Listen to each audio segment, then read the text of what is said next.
Thank you for the invitation to come here. I've also known about Access to Zen for quite a while, and it's just a treat to be here with all of you. Thank you, everyone, for being here in community together. So I hadn't prepared anything very formal. It's wonderful here to see both familiar faces and new faces. I don't know how many people have read some or all of the book, maybe a show of hands. Okay, so several people in this group. And so I hope to have a lot of time just for dialogue with all of us, questions and answers, and the like. I'd been told that at least some of you have been reading through the book, and when we talked about having this gathering, that you would be on the tension chapter of this book, be the Refuge. And I thought I might read actually a short passage from that chapter and also just say a little bit about, that chapter in relationship to the rest of the book. And it occurs to me, here we are, the start of summer, and I hope you all had a very joyful weekend. It sort of felt like a very momentous weekend with Juneteenth, the first federally recognized Juneteenth, the solstice with Father's Day. And I can imagine for many of you that brings up, many different emotions. Each of those could bring up many emotions. And I often find for myself in the changing of seasons that, a lot comes up. And I think there's something around, for me, the kind of the expectations of, what the summer portends, and then also the reality of how wonderful it would be if we could all be together in person, but maybe we're not quite there yet. And so there is in me a little bit of disappointment, but also a lot of delight, because I assume we're zooming in from many different places and it's possible for us to be together. And so there's a way in which I feel summer kind of slowing down.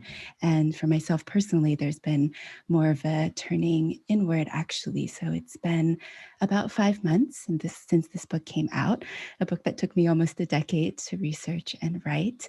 And so I feel a little bit like if the book was its own karmic being or baby, the fourth trimester maybe has passed and it's starting to be out in the world.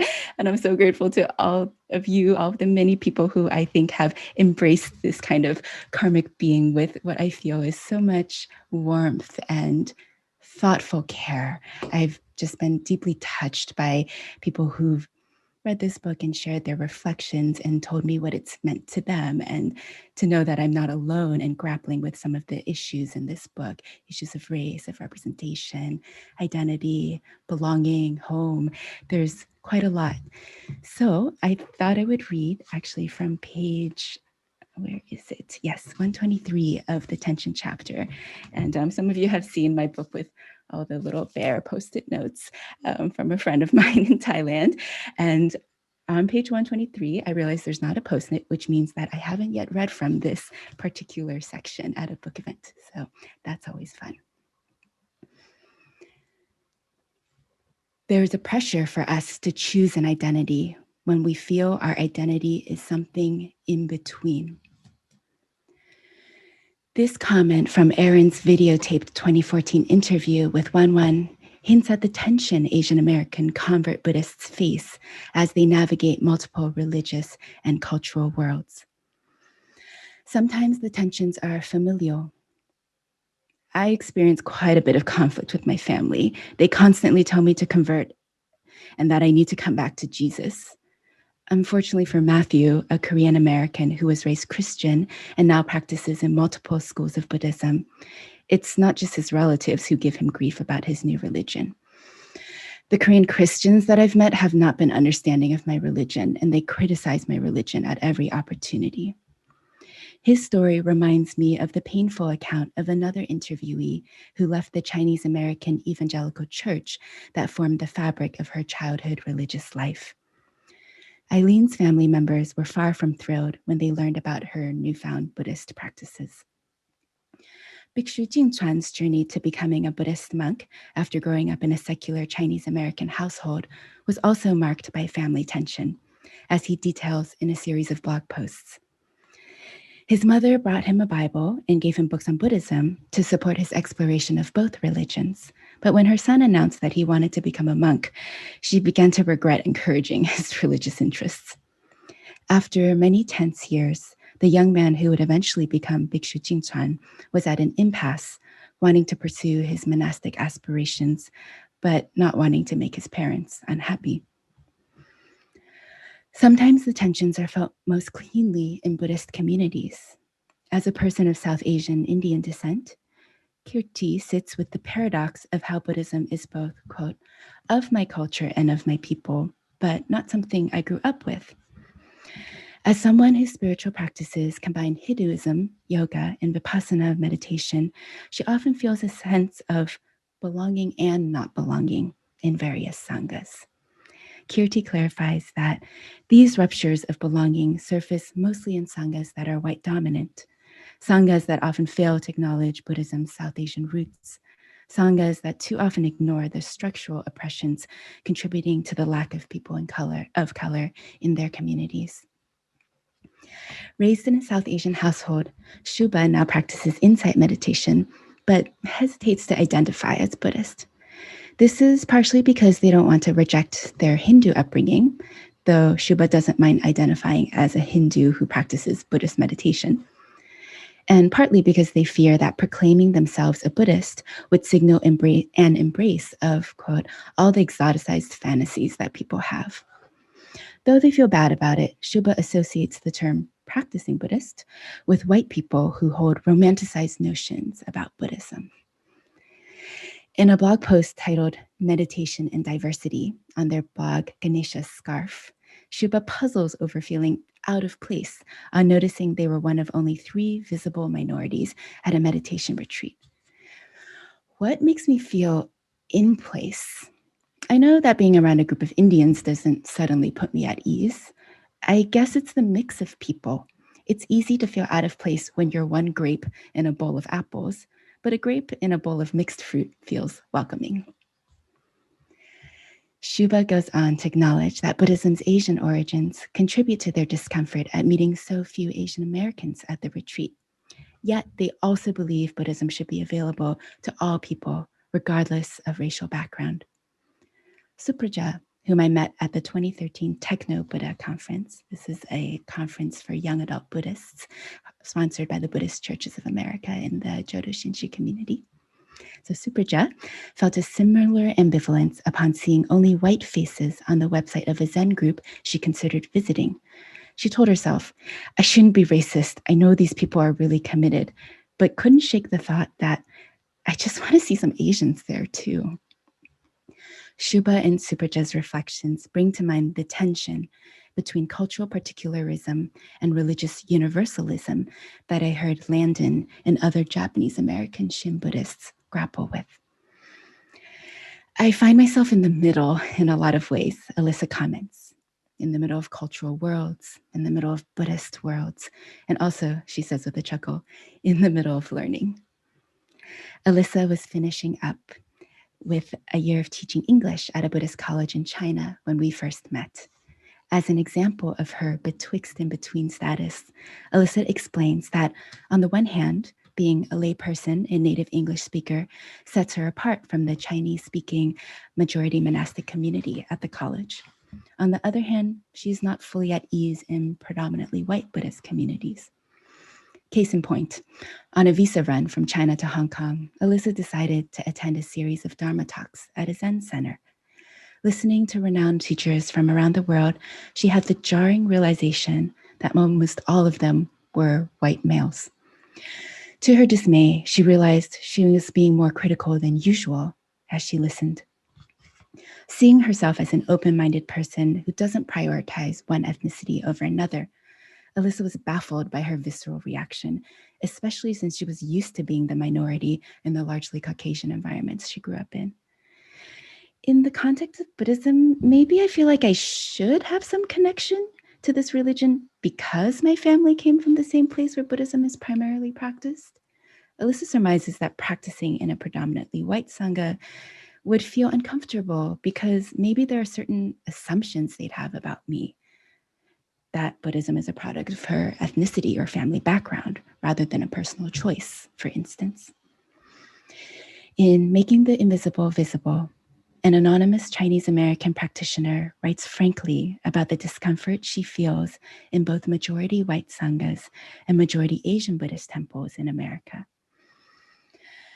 As an adult child of Chinese immigrants who married in a Protestant church, I've come to Buddhism only recently as part of a several years long attempt to learn more about my heritage.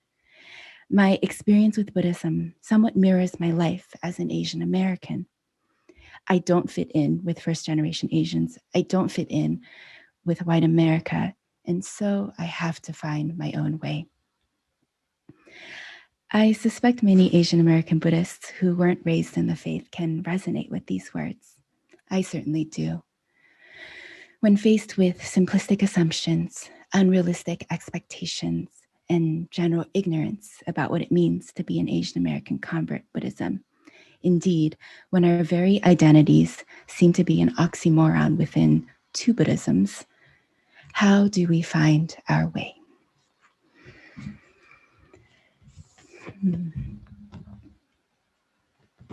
Thank you. So I realize I mentioned Aaron here, which many of you may know who he is, but in case those of you aren't aware and haven't read the book, I always keep a picture of Aaron at my desk. So this is Aaron Lee. He was someone of Toisanese Chinese heritage as well as Ashkenazi Jewish heritage. And for those of you who've read the book, you'll know that he was a huge inspiration for the book. In many ways, I feel this book was kind of a love letter to the Asian American Buddhist community and our allies. And it was also very much, I could say, an homage and a letter to Aaron. So I first knew Aaron as the Angry Asian Buddhist. He wrote this blog, so keep this poster as well.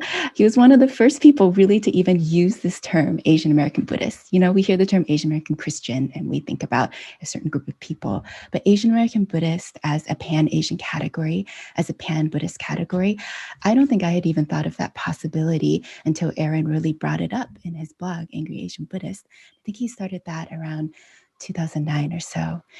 And very sadly, Aaron died of cancer in 2017 at the age of 34. And so in a way, this book is also in part, you know, it comes out of the grief out of his death, my personal grief. So I was fortunate enough for about the last 5 years of Aaron's life to become friends. I told him I was at the time doing a master's thesis at the Graduate Theological Union up in Berkeley and the Institute of Buddhist Studies up in Berkeley. And I was fishing around for a thesis topic. And I thought I was actually going to do something on like nuns or gender or vegetarian food or something. And then I was thinking, well, if I do that, and there's all these people I want to talk to, but you know, I only know like Mandarin and like there's all these languages that fall under this category of Asian American. And I just felt really drawn to the idea of trying to like explore the limits of this category that just felt like it hadn't been really explored deeply. And so that's when this idea of interviewing young adult Asian American Buddhists occurred to me. And Aaron was incredibly encouraging from the get-go, introduced me to so many people. And so as those of you who've read the book know, he's really woven throughout the book. And then, you know, something else I wanted to reflect on just briefly. So yes, how did this tension chapter come about? Reverend Lien asked me to mention this a little bit. So in a way I should ask, you know, I can share a little, so you get a little bit of the sense of this journey of this book. It feels like a very multi-stranded journey. And I suspect for most everyone here that your own spiritual journey, you know, if you take a moment and reflect on it, also contains multiple strands.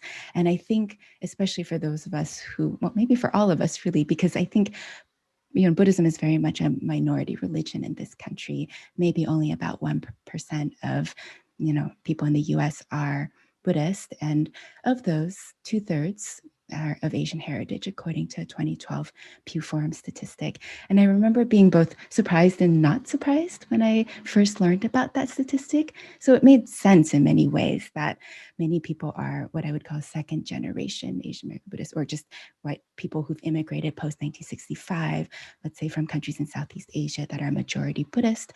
So there are those Buddhists of Asian heritage in our country, very diverse, very ethnically diverse. There are Buddhists who've obviously been in this country multiple generations, Japanese American Shin Buddhists. And then there are people like myself who weren't raised Buddhist, but then came to the religion through different means. I think often for us, it's through perhaps in this day and age, or in the past few decades, maybe insight or Zen or Vipassana, or places where English is the dominant language, where certain forms of seated meditation might be dominant. And certainly when I was starting to explore Buddhism about 15 years ago, where I think it was predominantly white. And so for me, there was a kind of dissonance between both the origins of Buddhism, which Shuba mentions in the passage I just read, and then also this reality of the majority of American Buddhists being of Asian heritage, and then the kind of mainstream representations in magazines like Tricycle, Buddha Dharma, or even in scholarly literature. I kept running into this two Buddhisms trope, this kind of idea that you've got American Buddhism is just made up of like two halves, like Asian immigrants on the one hand and white converts on the other, which of course just felt very reductionist. So for myself, I thought, as an Asian American who wasn't raised Buddhist, where do I fit? But also, where do my Black and mixed race and Latinx and Native American friends who are connected to Buddhist practices, where do they fit within this dichotomy? And it's also a dichotomy that I think has, unfortunately, the effect of like freezing people in time.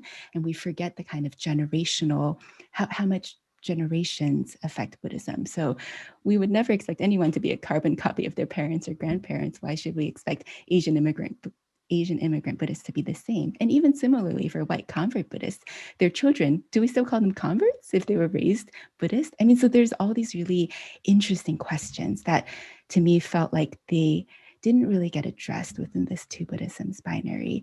And so I started interviewing people, and the spirit of the interviews was really one of inquiry. I didn't really know what would emerge from our conversations, but I wanted to create a space for us to explore. And, I think that's what's so incredible about groups like this, like Access to Zen. It just creates for us a kind of open space to connect, to explore. So I thought no one would really talk to me, but pretty soon I'd had 26 in-person interviews, which were between an hour and a half and 5.5 hours long. So people had a lot to say. And it felt like we were just touching the tip of the iceberg. And then like 63 more people wanted to do email interviews. I couldn't meet them all in person. And so by the time I had 89 interviews, I realized, kind of with a sinking feeling, that I would have to write a book, that this, all of this material, it just felt like it merited a book. And I was encouraged by many people, Aaron included, and of course, Toni Morrison's classic quote of, if there's a book you want to read and it hasn't been written yet, then you must write it. And I feel very much like the book is collectively written. It's still actually quite odd for me to see my name on the cover of this book. I mean, there's so many names inside. There's an appendices full of the names of all the interviewees, both their real names or their pseudonyms, as some people prefer to remain anonymous in that way. And I often think of Buddhist sutras, actually, our Buddhist texts, how often we don't get authorship, and we know that translation often was a multi-person process, and that many people scribed these texts. And if they did write their names, they would often say like, oh, I so-and-so humbly accept that all the faults in this book are mine, and really all of the honor goes to my teachers and my teachers. And I feel very much kind of like that for this book, that, all its shortcomings, should be mine to bear. But I guess in our strangely sort of capitalist world where books are a commodity in a marketplace, I guess I have to have my name on the cover of this book. But there is a way in which someone called this they said the book felt to them like a sutra. And I was very moved by that, because the core meaning of sutra is simply thread. So this feeling of weaving. And I think for the passage you read, I hope there's a little sense of the kind of weaving of many strands. And the process of writing this book felt very much to me like a weaving and an unweaving. So I say weaving of trying to braid different voices together. And I'd say the hardest part was actually writing my own story in.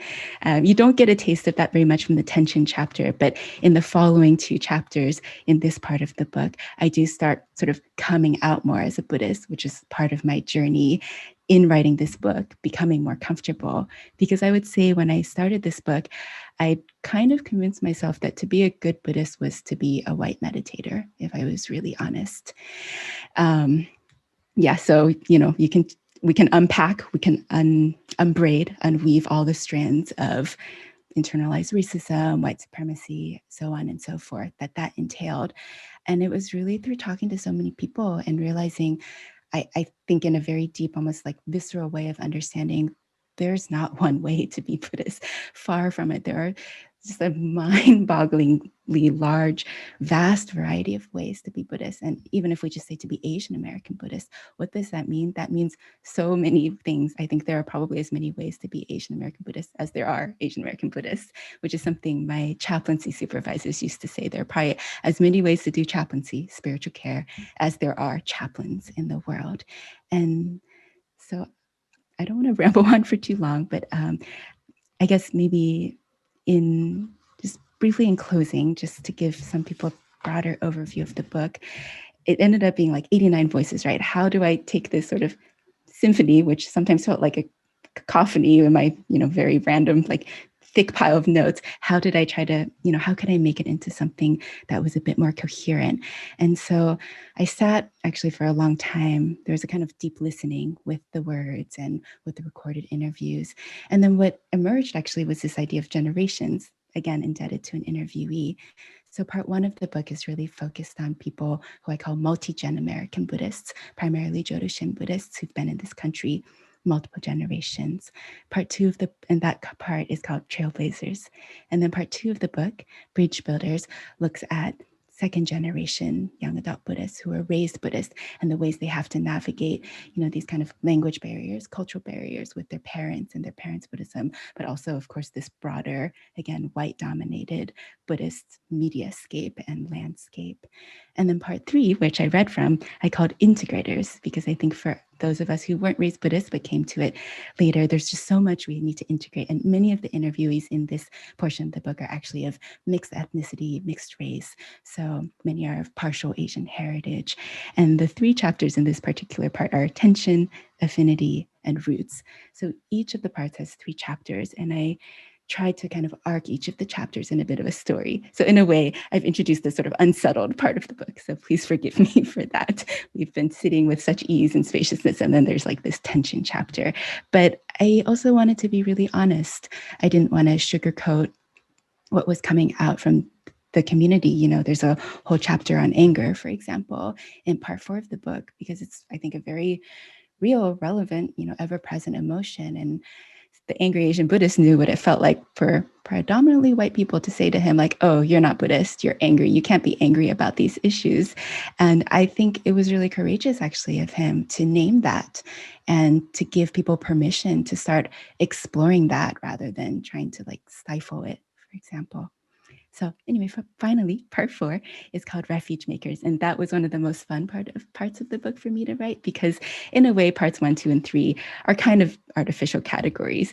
A person can easily find themselves moving between these different categories or between these different communities. Aaron himself, I wouldn't really know where I would put him, because he could imagine, well, maybe on the Toisanese Chinese side of my family, there have been multi-generation Buddhists. His grandmother was Buddhist, for example. So there's a kind of trailblazing element. And I think there's also kind of a bridge builders element when your grandparents or your parents have imparted some Buddhist teachings to you, but he was raised Jewish. And so there's a way in which he could also really resonate with the people in the integrators chapter. And so part four, I say, was the most fun to write because I got to just weave all the different voices together. And the three chapters in this particular book the three chapters in this particular part are anger, privilege, and solidarity.